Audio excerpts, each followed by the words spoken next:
आपको पता होगा कि आपके घर में कोई भी व्यक्ति यदि प्लॉट खरीदता है या कोई भी वस्तु खरीदता है तो वहां पर कोई ना कोई दिलाने वाला होता है। तो वो ये कहता है कि भाई ये चीज अगर आप खरीदेंगे तो आपको हमें 20% देना होगा।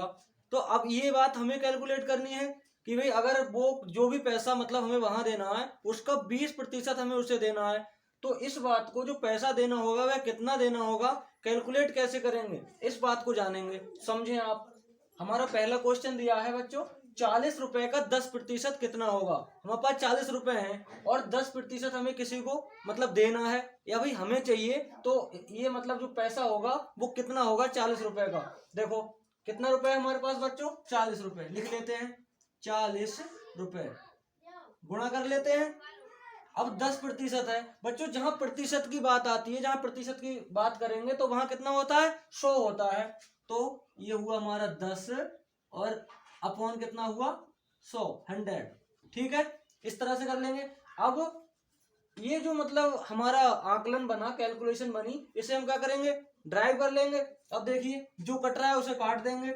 ये है एक जीरो से एक जीरो काट दिया और इस जीरो से ये जीरो काट दिया। भाई गुणा और भाग में दोनों में कैलकुलेशन कट हो जाती है, तो क्या जो बचा उसकी मल्टीप्लाई कर लेंगे। करिए, 1 चौक 4। भाई इधर अब ये एक तो एक और एक बराबर हो गया, कहने का मतलब ये इससे कट गया, कुछ नहीं बचा। तो हमारे पास क्या शेष बचा बच्चों, 4 रुपए। कितना बचा, 4 रुपए। वेरी सिंपल, कहने का मतलब सारा जो हमारा मतलब कट गया जो मैटर था, या ऐसे मान ले 10 से 10 काट दें, 0 से 0 कट गया, कितना बचे 4। तो हमारा 40 रुपए का प्रतिशत कितना, 10%, कितना हुआ 4 रुपए। ठीक है, इसी तरह से बच्चों दूसरा कर लेंगे। हमारे पास नेक्स्ट सवाल में है 60 रुपए। कितने हैं, 60 रुपए। इसका हमें 5% ज्ञात करना है। करिए, उसी तरह करेंगे। 60 रुपए पहले यहां लिख लेंगे और गुणा कर लेंगे, मल्टीप्लाई और 5। 100 कहां से आया, 100 यूं आया क्योंकि प्रतिशत जब होता है तो 100 में से होता है, तो बटे आएगा 100। ठीक, सेम कंडीशन उसमें भी करेंगे।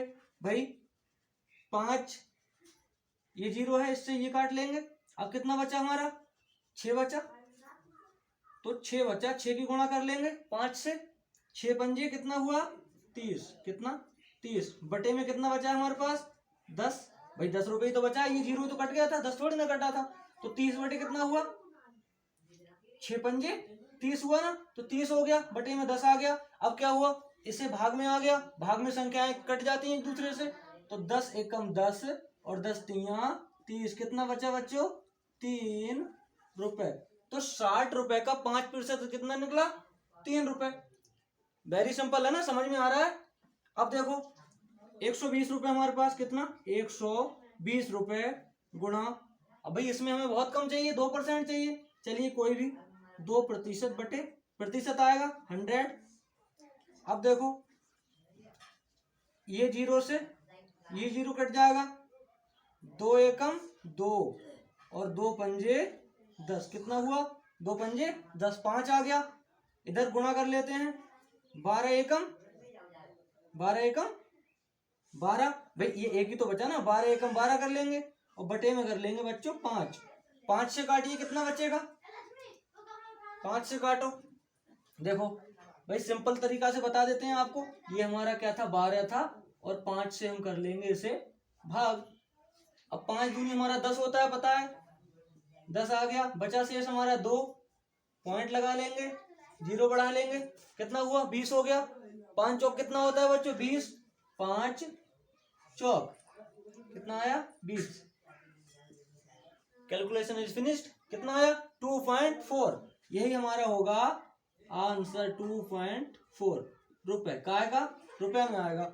120 का 2% कितना हुआ 2.4 रुपए।